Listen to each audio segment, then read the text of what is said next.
I was folding laundry when my phone rang. My father's name lit up the screen, and for a split second, I thought he was calling to tell me when the funeral would be. Instead, his voice was cold, professional, final. "We all agreed," he said. "You are not welcome at your grandfather's funeral." I opened my mouth to speak, to ask why, to remind him that I was still his daughter, still my grandfather's granddaughter, but the line went dead. He hung up without another word. I stood there, frozen, my hands shaking, the silence roaring in my ears. My grandfather was gone. William Reynolds, the billionaire everyone admired, the only person in my family who ever truly protected me, and I wasn't allowed to say goodbye. At that moment, I thought the pain couldn't get any worse. I was wrong. Because a few days later, after I accidentally dropped an old family photo frame, I found something hidden behind the glass, a final letter from my grandfather. And that letter would change everything, and make my entire family panic. People always assumed I was lucky. They heard my last name Reynolds and immediately imagined privilege, protection, and unconditional support. They imagined a grandfather who built a billion-dollar empire, a father who ran it with confidence, and a family that stood together like an unbreakable wall. The truth was far quieter, and far colder. I grew up in large houses where every room echoed, not because of space, but because no one lingered long enough to fill it with warmth. The walls were lined with art worth more than most people's homes, yet the air always felt tense, as if one wrong word could trigger something unseen. My father, Richard Reynolds, ruled both the company and the household the same way, through control. He believed respect came from fear, and that love made people weak. Praise was rare, criticism was constant. Every achievement was met with a single question: was that the best you could do? I learned to measure my worth by his silence. My Aunt Linda, the family's financial genius, never raised her voice, but her disapproval was sharp and precise. She spoke to me the way she reviewed reports, quickly, efficiently, without interest in anything that didn't produce value. I could feel her assessing me every time I entered a room, as if deciding whether I was an asset or a liability. My Uncle Mark treated family interactions like business deals. He remembered birthdays only if it benefited him. Compliments always came with conditions. Conversations felt like negotiations where I had nothing to offer. Family gatherings weren't loud or chaotic. They were polished, controlled. Everyone smiled, but no one relaxed. We didn't argue, we maneuvered. We didn't comfort, we observed. And I learned early that emotions were things you kept to yourself. I adapted. I became careful, polite, easy to ignore. The only person who ever broke through that silence was my grandfather. William Reynolds was different from the rest of them in ways that were impossible to miss. He didn't dominate conversations. He didn't test people. He asked questions and waited for the answers. When I was 16 and my father told me I was too sensitive to survive in the Reynolds world, I locked myself in the guest bathroom and cried until my chest hurt. My grandfather was the one who knocked softly on the door. "Sophia," he said. Not impatient, not angry, just worried. Later, sitting beside me on the back patio, he told me something I never forgot. "This family mistakes hardness for strength," he said quietly. "Don't make that mistake." He was the only one who never tried to shape me into something else. He didn't push me toward the company. He didn't talk about legacy like it was a weapon. He asked what made me feel alive. He listened when I spoke, and somehow, that made all the difference. As I grew older, the distance between me and the rest of the family became permanent. I chose a quieter path. I built a life that felt honest. I married Ethan, who loved me without conditions, without tests. I stayed respectful toward my family, but distant. Still, part of me believed that blood meant something. That no matter how strained things were, no matter how little space I took up in their world, there were moments when family lines could not be crossed. I believed that death was one of those moments. I believed that when my grandfather passed away, I would be allowed to mourn him like a granddaughter. I didn't know then how wrong I was. Because when my father told me I was not welcome at the funeral, it didn't just break my heart. It finally revealed the truth I had been avoiding my entire life. I had never truly belonged to the Reynolds family. I had simply been tolerated until I wasn't even that anymore. I didn't find out my grandfather had died from my family. That alone should have told me everything. It was Claire, my oldest friend, who called me early that morning. Her voice was hesitant, careful, like someone walking across thin ice. "Sophia, I didn't know how else to say this," she whispered. "I just saw the announcement. Your grandfather passed away last night."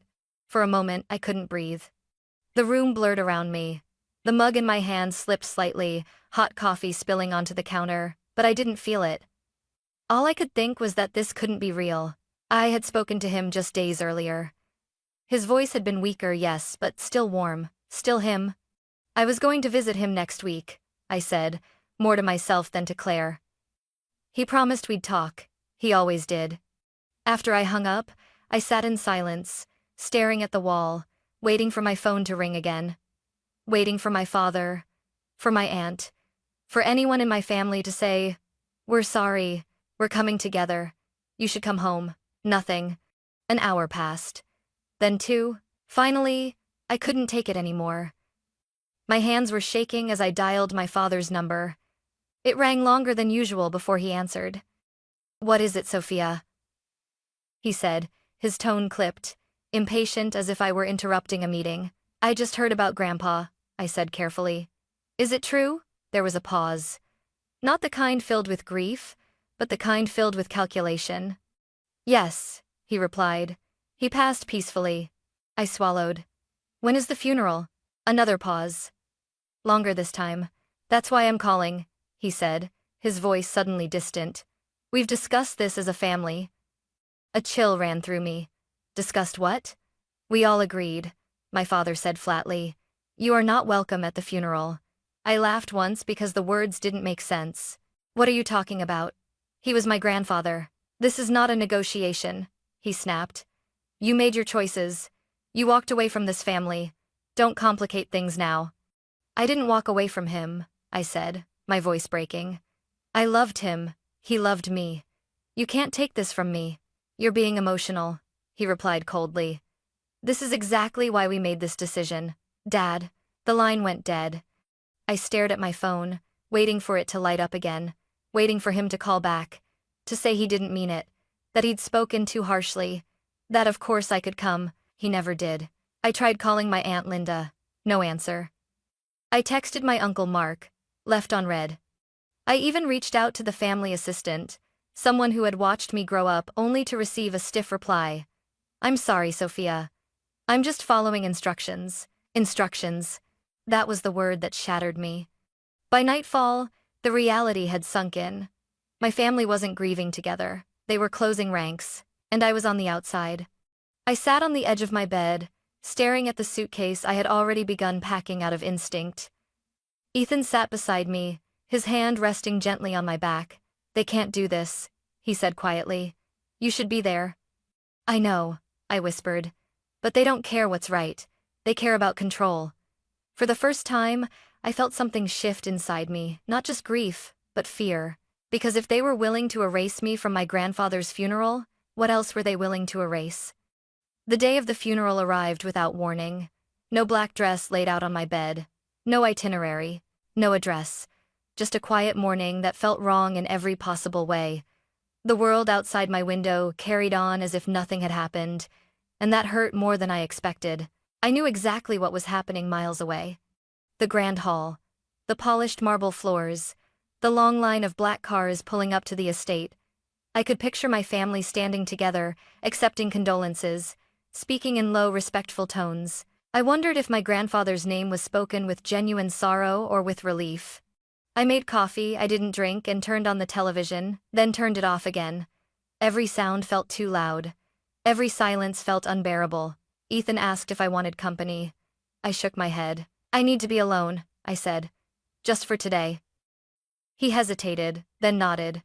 "I'll be right here if you need me." After he left the room, I wandered through the apartment without purpose. My fingers traced the edges of bookshelves, picture frames, small reminders of a life built quietly and honestly far away from the Reynolds estate.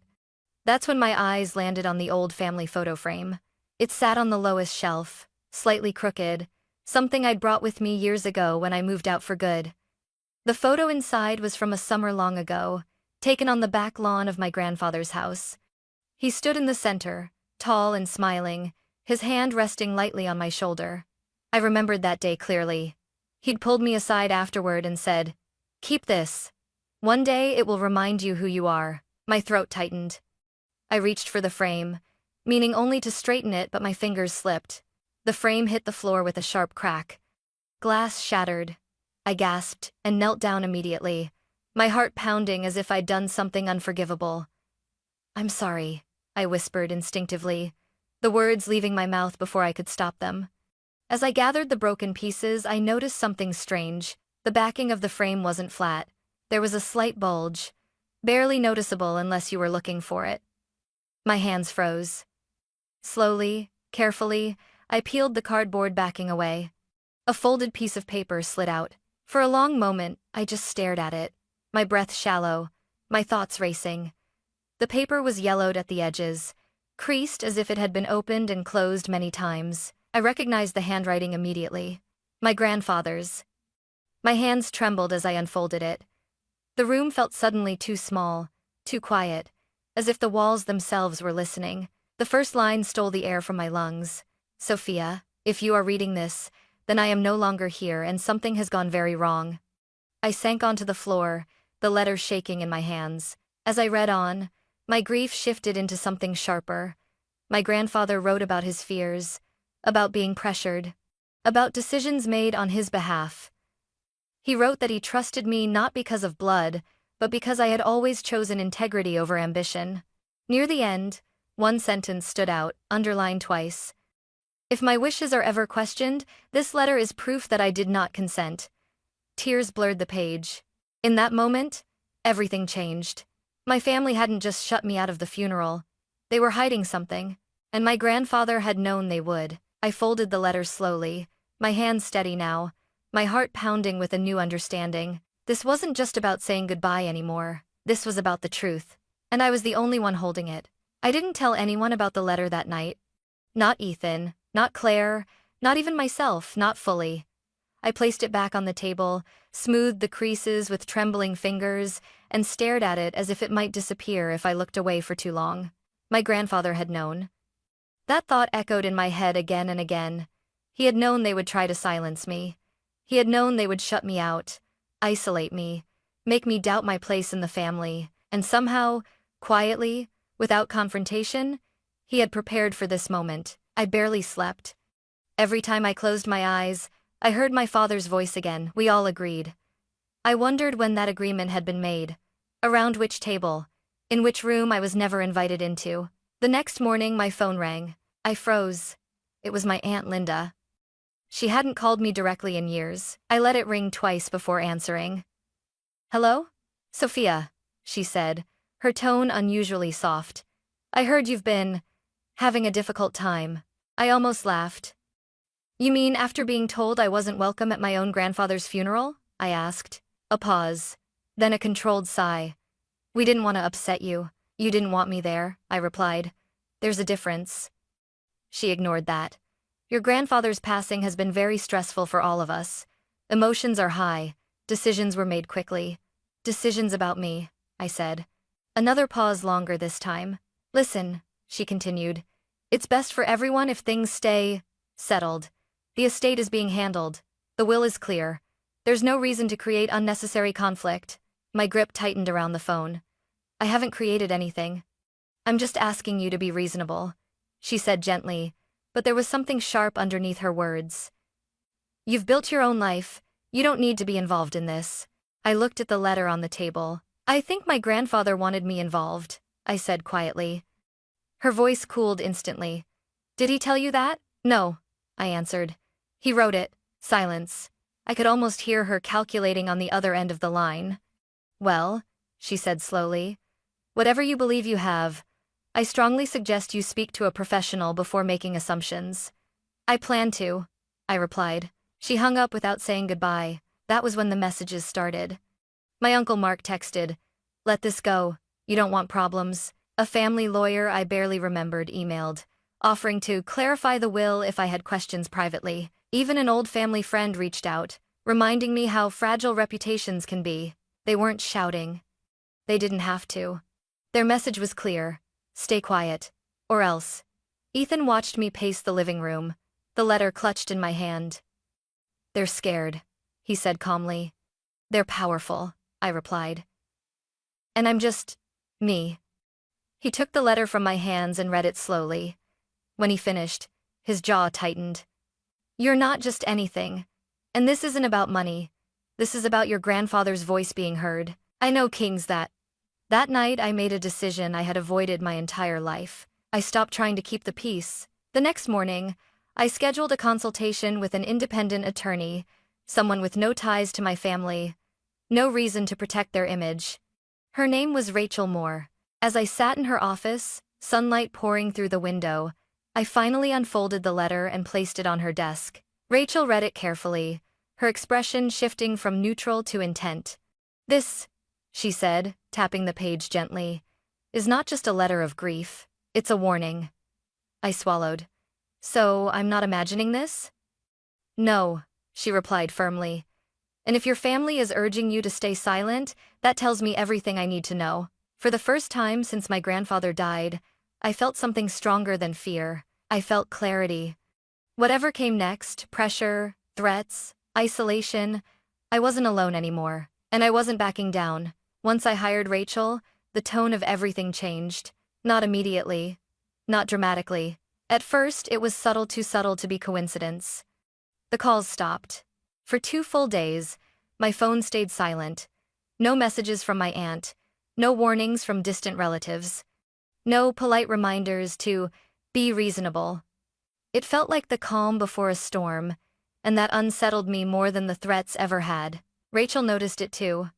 They're regrouping, she said during our second meeting. Powerful families don't react emotionally, they react strategically. I nodded, my fingers interlaced so tightly they hurt. What happens next? They'll try to control the narrative, she replied. And if that doesn't work, they'll try to control you. I can state it, advocate. She asked permission to contact the probate court and request copies of the official will and estate filings. I agreed, my heart pounding as if I'd just crossed an invisible line. That evening, my father called. I stared at his name on the screen for a long time before answering. Sophia, he said, his voice measured, almost calm. We need to talk. We've talked, I replied. You told me I wasn't welcome to say goodbye to my grandfather. That wasn't personal, he said quickly.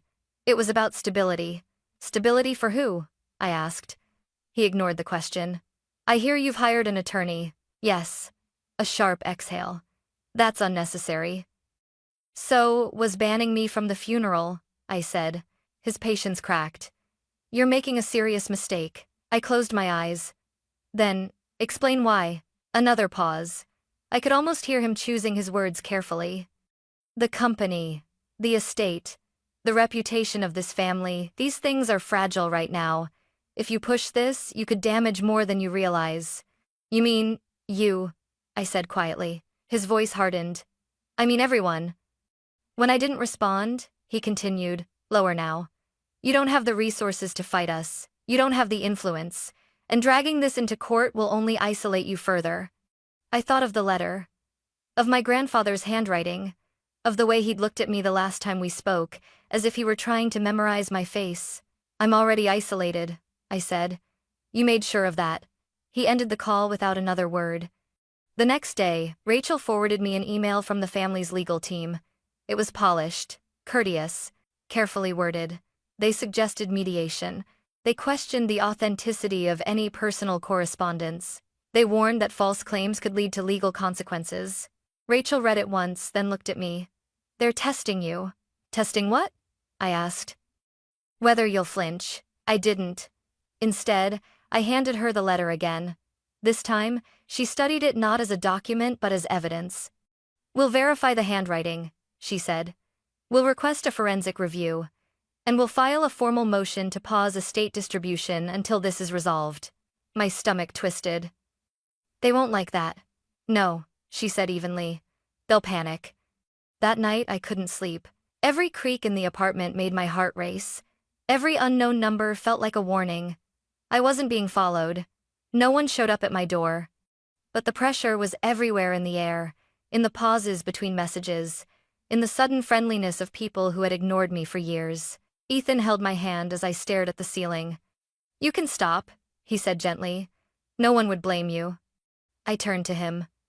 My grandfather trusted me with the truth. He nodded. Then, see it through.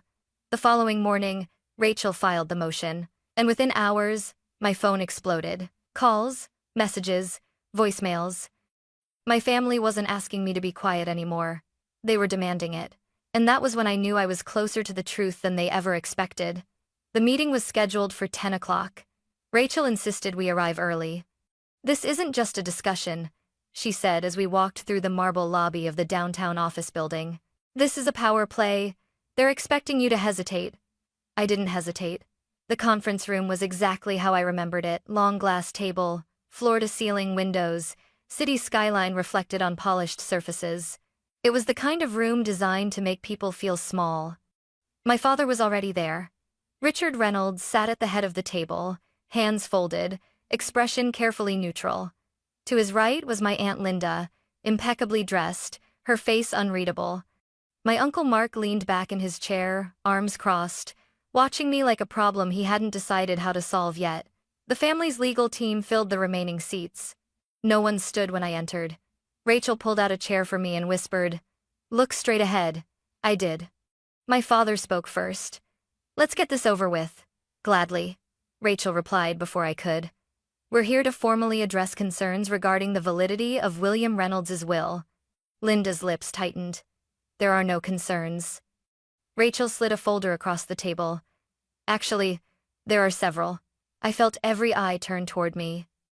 My father finally looked directly at me, and for the first time since the phone call, his composure cracked. "You're really doing this," he said quietly. After everything you did," I replied. Mark scoffed. "You weren't even there at the end." "That's because you made sure of it," I said, my voice steady even as my chest burned. Linda leaned forward. "Sophia, stop this now. You don't understand the damage you're causing." Rachel met her gaze. "My client understands perfectly. That's why we're proceeding. He's stone, was it master?" She turned to me. "Would you like to explain why we're here?" I took a breath. "I found a letter," I said, "written by my grandfather, hidden behind a photo frame he gave me." Silence fell over the room. Linda's fingers twitched. "That letter," I continued, "states clearly that my grandfather feared being pressured, that he did not consent to certain decisions being made on his behalf." My father stood abruptly. "That letter means nothing." Rachel raised a hand. "Sit down, Mr. Reynolds. He didn't." "You think a piece of paper gives you the right to dismantle this family?" he snapped. "To drag our name through courtrooms and headlines?" "I think the truth does," I said. Linda's voice sharpened. "Do you have any idea what happens if this goes public?" "Yes," I replied. "And I'm willing to accept it." Mark shook his head. "You always wanted to be different. Congratulations. You've gone too far." Rachel opened her laptop.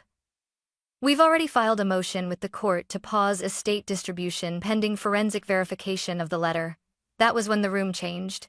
My father's face went pale. Linda stood slowly, gripping the back of her chair. "You can't do that." "We already did," Rachel said calmly. For the first time, I saw fear, not anger, not arrogance, fear. "You think you're protecting his legacy?" my father said, his voice low, dangerous. "You're destroying it." I met his eyes. "You destroyed it the moment you decided I didn't deserve to say goodbye." No one spoke. Rachel closed her laptop. "From this point forward, all communication goes through legal counsel. Any attempts to intimidate my client will be documented. I do stake in his airy stay." As we stood to leave, Linda finally spoke again, her voice trembling despite herself. "Sophia. Please. We can fix this." Privately, I turned back. "No," I said softly. "You had your chance." We walked out together, me and Rachel, leaving them behind in that glass room full of reflections and lies. Outside, my knees nearly gave out. Rachel steadied me. "You did exactly what you needed to do." I looked back at the building, my heart racing, my hands shaking. I had just stood up to my entire family. And for the first time since my grandfather died, I felt something close to relief. But deep down, I knew this wasn't the end. It was the moment everything began to fall apart. The fallout was immediate. Within 24 hours of that meeting, Rachel received confirmation from the probate court. The distribution of my grandfather's estate was officially paused. An independent forensic team would verify the handwriting and timeline of the letter, and all involved parties were ordered to preserve records and communications. For the first time since my grandfather died, the process was no longer controlled by my family. It was controlled by the law. My phone didn't stop buzzing. Messages came from numbers I hadn't seen in years. Distant relatives, former assistants, even people who had once dismissed me as irrelevant. Most of them said the same thing. "We didn't know. We're sorry. You're brave." Some reached out not with sympathy, but with curiosity, trying to sense which way the wind was blowing. I answered none of them. I had learned the cost of trusting too easily. My father didn't call. Instead, his attorneys did. They requested delays. They objected to procedures. They challenged the scope of the investigation. Each move felt less like confidence and more like desperation. Rachel remained calm through it all. "This is what happens when control slips," she told me during one of our late-night calls. "They're reacting, not planning." The forensic report arrived 2 weeks later. Rachel called me into her office and closed the door before speaking. "The handwriting matches," she said simply. "The letter is authentic." I sat down hard, my breath leaving me all at once. "He really wrote it," I whispered. "Yes," she replied. "And more than that, there's evidence he drafted it weeks before his health declined." This wasn't confusion, it was intention. That confirmation changed everything. The court ordered a full review of the original will. Certain clauses were flagged. Decisions once treated as unquestionable were suddenly under scrutiny. My family's united front fractured almost overnight. Mark resigned from any involvement, claiming he wanted distance from the conflict. Linda stopped appearing in public altogether, and my father, once so confident, so untouchable, became a name whispered rather than praised. I didn't celebrate. I mourned. Because even as the truth surfaced, what it revealed was devastating. Not just about money or control, but about how easily people could justify silencing someone they claimed to love. One evening, my father finally reached out, not with anger, but exhaustion. "You didn't have to do this," he said quietly over the phone. "I didn't have a choice," I replied. He didn't argue. He didn't apologize either. We ended the call in silence, and I knew there would never be a resolution between us. But I had one with my grandfather. Weeks later, the court formally acknowledged the letter as part of the estate record. My grandfather's wishes, once hidden behind glass, were now undeniable. Rachel smiled when she told me, "Your voice is officially on record." As I left her office that day, sunlight warming my face, I felt something I hadn't felt in a long time. Not victory, closure. In the end, nothing looked the way I once imagined it would. There was no public apology. No dramatic reconciliation, no moment where my family suddenly understood the damage they had caused. And strangely enough, I didn't need any of that to move on. What I needed was truth. The court process continued quietly, methodically, the way justice is meant to work, not fueled by emotion, but by facts. My grandfather's letter remained part of the official record, his words protected by the law rather than buried by fear. That alone felt like a promise kept. I chose not to fight for power or recognition.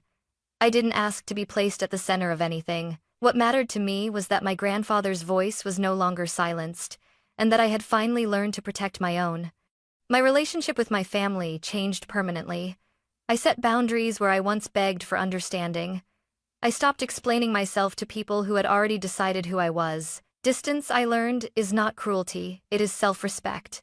Ethan stood by me through every step. Steady when I wavered, calm when the pressure felt unbearable. With him, I built a life defined not by legacy or expectations, but by honesty and safety. That became my real inheritance. Sometimes I still look at the photo frame, the glass replaced, the letter carefully preserved elsewhere. I imagine my grandfather watching quietly, knowing I finally did what he hoped I would. I didn't save a family empire, I saved myself. And that, I've learned, is more than enough.